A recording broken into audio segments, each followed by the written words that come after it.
Olá, aluna! Olá, aluno! Como vocês estão? Eu espero que estejam bem. Sejam muito bem-vindos a mais uma aula do nosso curso de modelagem de dados UML, trazendo a vocês a segunda aula sobre diagrama de componentes. Bom, na aula anterior, para quem acompanhou, nós aprendemos um pouco a parte conceitual sobre esse tipo de diagrama.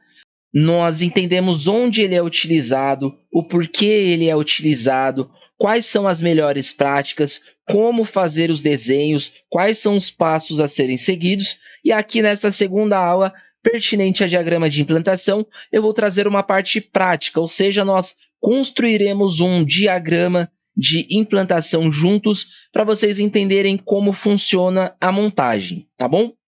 Bom, o exemplo que eu estou trazendo a vocês é de um diagrama de compras online, tá? Eu me recordo de já termos feito diagramas com este propósito. Não vou me recordar se foi diagrama de classe, se foi diagrama de objetos ou componentes, ou se teve para ambos, beleza?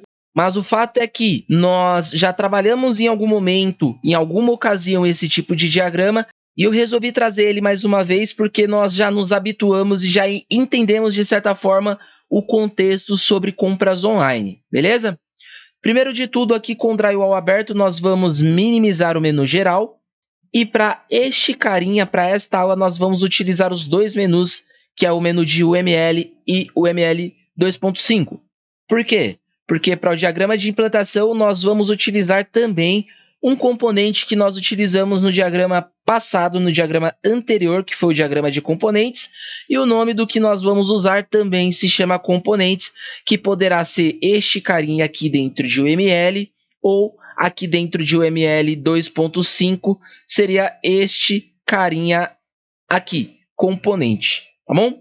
Então, o que eu vou fazer aqui, eu vou desenhando passo a passo, colocando quais são aqui os objetos ou as formas que nós vamos utilizar para essa criação, e eu vou explicando o porquê à medida, para caso vocês não se recordem o que significa ou o que é exatamente conforme foi passado na aula anterior, tá bom? Então, com os dois menus abertos aqui, ó, o primeiro modelo que nós vamos pegar está em UML 2.5, beleza? Se eu não me recordo mal, ele está aqui um pouco ao término. E ele se chama artefato ou artifacts, beleza? É esse carinha aqui, ó. Para quem não se recorda, o artifacts ele é um elemento que é causado por um processo de desenvolvimento. Ou seja, artefatos são algum tipo de arquivo ou algum tipo de configuração ou algum tipo de executável, algum tipo de programa, algo do tipo relacionado a algum desses conceitos no qual eu estou mencionando, tá bom? Então, o nosso artefato aqui nesse caso, ele vai se chamar Clube do Livro. Então, vamos colocar assim, ó, Clube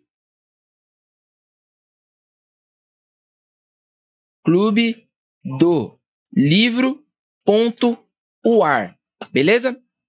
Mais uma vez, por que eu coloquei Clube do Livro.uar? Como foi mencionado aqui agora há pouco, significa que vai ser um tipo de biblioteca, um tipo de arquivo ou um tipo de configuração ou executável, tá bom? Vamos entender à medida em que a aula for acontecendo. Após esse artefato, nós também vamos utilizar um outro carinha que está aqui, que ele possui o nome de Development Specification, tá bom? Ou especificação de desenvolvimento. Então, se você olhar aqui também em UML 2.5, ele vai estar ao lado dos artifacts ou dos artefatos, que é esse carinha aqui, tá bom? Então, cliquei e joguei aqui para minha tela. Para quem não se recorda para que o desenvolvimento serve, né, o development, ele serve para mostrar qual é o tipo de aplicação ou aonde vai rodar aquela sua determinada aplicação. Então, aqui para o development, nós vamos colocar assim, ó, web.xml, beleza? E vamos manter ele aqui.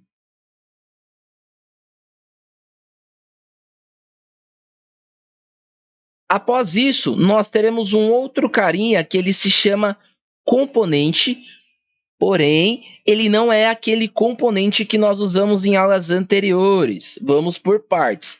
Vamos entender assim, ó. Vou fazer aqui a utilização, primeiramente, deste carinha aqui, ó, que é um componente, tá bom? E aqui eu vou só escrever componente, beleza? E embaixo eu vou colocar assim, ó, user, ou melhor, serviço de usuário. Eu ia escrever em inglês, mas vou manter em português assim como os outros, beleza? E eu não quero, por enquanto, esse carinha aqui, esse ícone ao lado, tá? Vocês vão entender o porquê. Aqui eu estou falando que é um serviço de usuário. Aí, para este serviço de usuário, aí sim eu vou utilizar ou este módulo aqui, ou este componente que eu acabei de criar, tá? E aqui para este componente, nós vamos colocar assim, ó. Vamos deletar esse de cima, manter este componente como negrito, né? Já está editado, no caso. E vamos colocar assim, novamente, serviço de usuário, beleza? E nós vamos entender as diferenças desses dois carinhas aqui. Aproveitando que eu já criei este tipo de modelo, né? Esse tipo de forma, eu vou copiar e colar ele. Vou manter um outro componente, só que eu vou colocar assim, ó. Serviço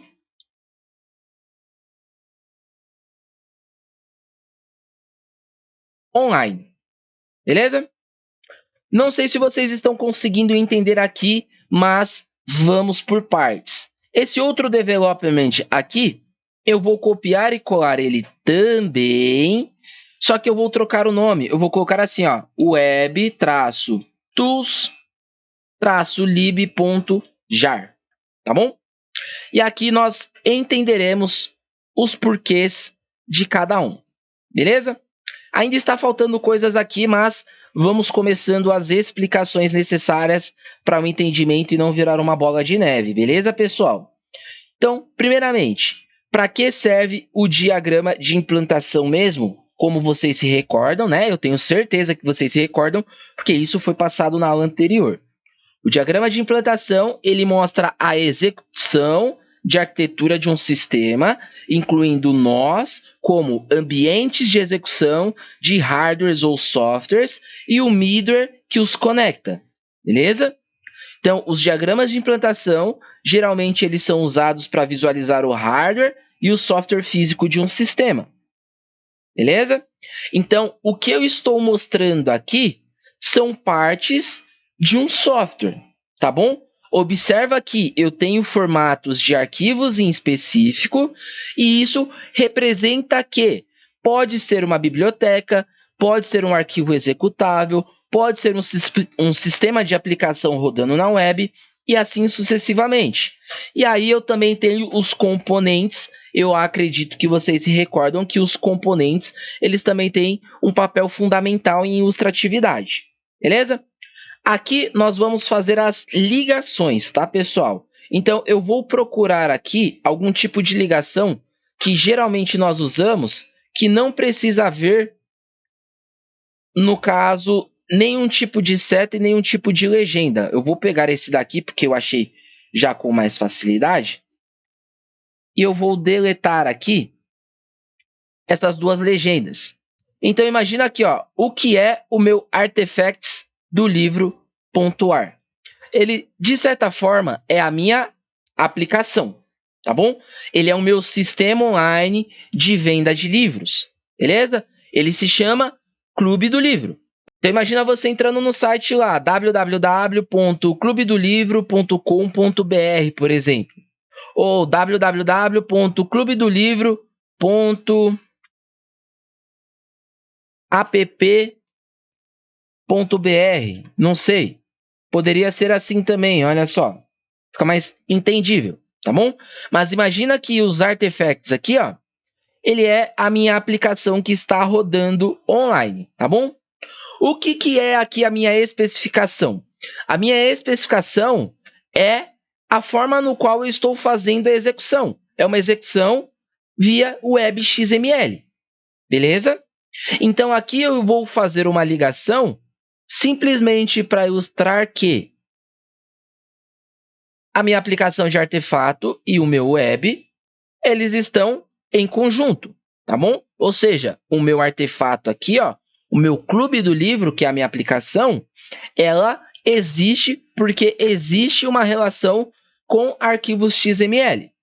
Da mesma forma, eu vou fazer essa relação e falar que também a minha aplicação ela possui um arquivo que chama lib.jar. Lib, para quem não sabe, vem de biblioteca, né? Então, é uma biblioteca de WebTools, beleza? Que da mesma forma, o meu serviço de venda de livros, ele também tem o que aqui, galera? Ele também possui uma ligação com o meu serviço de usuário. Ou seja, o meu usuário ele acessa o meu endereço de clube do livro e ele tem um determinado serviço. Então, ele vai fazer o login, logout, ele vai ter possibilidade de fazer ali a inserção de livros para o carrinho de compra, forma de pagamento e etc. Beleza? E esses meus componentes aqui, ele de certa forma é um componente relacionado ao serviço. Beleza? Qual a diferença aqui, pessoal? A diferença é que eu estou separando o que é um determinado componente, de certa forma, serviço, com um outro componente que é o serviço dentro do sistema. Então, imagina aqui, dentro do sistema eu tenho um serviço, só que para esse serviço existir, existe o back-end, né? Existe uma programação de serviço que roda por baixo e é o que o usuário não vê. Da mesma forma, existe o que? O serviço online, né? Então, o serviço online, ele também é pertinente aonde? Ao meu clube do livro. Não sei se vocês estão conseguindo acompanhar. Espero que estejam conseguindo entender aqui o que está acontecendo, tá bom? Então, aqui eu estou falando das formas de implantação para que exista uma página, uma aplicação web, um site, uma loja virtual, enfim, como vocês quiserem chamar, que é o Clube do Livro. E para ele existir, existe aqui tudo isso por baixo, tudo isso por trás. Tá bom? Existe aqui um arquivo em XML, existe uma biblioteca, existe serviços, existe componentes e por aí vai. Só que aí também eu preciso fazer uma outra ilustração. Novamente, olha só. O tipo de implantação aqui, ele mostra o quê? A ligação entre hardwares e softwares ou softwares apenas. Aqui eu também tenho uma comunicação com outro carinha. Esse outro carinha nós vamos encontrar, se eu não estou me recordando mal, no término de UML. Deixa eu ver se eu acho aqui. Término de UML 2.5, na verdade, tá? Que é esse cara aqui, ó. Development Target. E aí existe um Node, né? Vamos lá. Node nós estudamos na aula anterior. Eu queria ter achado, na verdade, um Node separado desse Development Target, beleza? Como vai demorar muito tempo, é muita forma geométrica e nunca dá para decorar onde está cada coisa, eu vou usar ele e eu vou fazer uma separação. Simplesmente assim, tá? Eu vou separar esse cara desse aqui, ó, porque nós vamos usar separados. E vocês vão entender o porquê, beleza? Primeira coisa, para que serve o node ou nódulo ou nodos, né? Olha só. É um cubo que representa uma entidade física que executa um ou mais componentes, subsistemas ou executáveis. Pode ser um hardware ou um elemento de software. Opa, peraí, estamos chegando em algum lugar.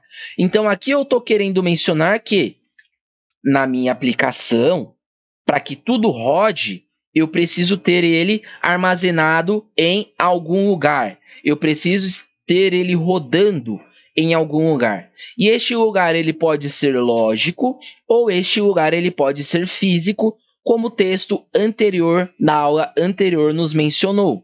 Ou seja, eu posso ter um banco de dados, algum lugar que armazene, algum tipo de servidor que seja em nuvem. Nós temos aí exemplos cloud, AWS, por aí vai. ou pode ser on-premise, né? Servidores físicos dentro de uma própria empresa, aqueles robustos, midwares e etc., que também podem funcionar para manter o determinado sistema armazenado. Bom, eu falei bastante sobre uma situação que aconteceu comigo em particular e ainda está acontecendo, que é, eu fui contratado para uma empresa como analista de requisitos e a arquitetura que existia para um determinado sistema que nós iríamos criar do zero e fazer a implantação estava toda em cloud, estava em nuvem. E nós percebemos que não havia necessidade de gastar dinheiro com aquilo e que servidores físicos eles comportariam. E aí existe uma série de regras, principalmente de arquitetura, premissas básicas, que é perguntas bem simples. Onde estão os outros sistemas que conversariam com esse sistema e onde estão os clientes ou os usuários, tá? Então, como tudo está dentro da mesma empresa, não tem a necessidade de eu fazer algo em nuvem. Então, eu posso fazer algo dentro, on-premise, beleza? Então, no caso, podemos sim utilizar ainda hoje coisas dentro da própria empresa. Falam-se que é defasado, na verdade não é, depende muito da necessidade da ocasião.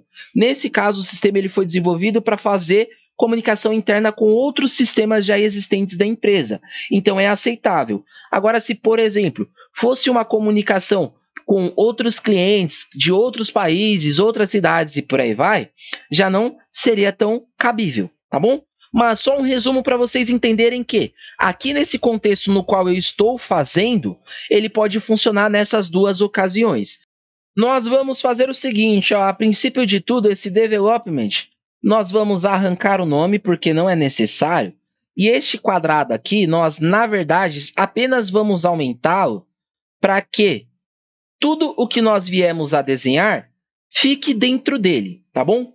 Como vocês observaram, por ele estar entre aspas à frente, sobrepôs. Então, vocês vão clicar com o botão direito e vai haver uma opção chamada para trás. Quando vocês clicarem, ele vai jogar para trás e nós vamos conseguir enxergar aqui o que nós precisamos, tá bom?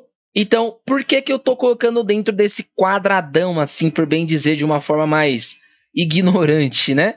Porque eu estou falando que tudo isso daqui, ó, todas essas aplicações, todos esses tipos de arquivos, bibliotecas, tipos de serviços, APIs, tudo isso é uma coisa só. Ou seja, um sistema, pessoal, ele é a junção de muitas coisas separadas. Acredito que não seja difícil de entender, né? Um sistema, ele só existe pelo fato de existir inúmeras coisas separadas. Existe o banco de dados, existe as APIs, existe os serviços, existe as bibliotecas, existe várias coisas, pessoal. Várias coisas que em conjunto, em comunicação simultânea, homogênea, torna o sistema cabível, utilizável. Beleza? Então aqui eu estou querendo dizer isso, juntando tudo isso dentro de um quadrado só, tá bom? E o que vai fazer esse nosso Node? Esse nosso Node é o nosso nó. Eu poderia colocar aqui que ele é o nosso servidor de banco de dados, tá bom? Ou seja, tudo que nós fizermos vai ter que ser gravado em algum lugar. Ou seja, o usuário teve um novo acesso ou criou-se um novo usuário no sistema. Vou ter que gravar esse novo usuário no banco de dados. Opa, o usuário fez uma compra de um determinado livro. Vou ter que gravar essa compra no banco de dados. Opa, o estoque do livro eram 10, caiu para 9. Vou ter que gravar isso no banco de dados. Tudo vai ser controlado. Beleza? Então, o meu servidor de banco de dados, ele vai servir justamente para isso. E aí, aqui eu posso deixar algo mais detalhado e falar assim, ó, o que ele vai guardar no servidor de banco de dados? Vai guardar usuário, beleza? Ele vai guardar também aqui os serviços, beleza? Ele vai guardar aqui o inventário. O inventário nada mais é do que os livros, né? O estoque, quantidade de entrada e de saída. Ele vai guardar as vendas e por aí vai, beleza? Então, o meu servidor de banco de dados vai ser o cara que vai fazer essa amarração para todo o meu sistema, que é o Clube do Livro, beleza? E aí só vai faltar mais uma coisa para nós fecharmos com chave de ouro, que é a ligação.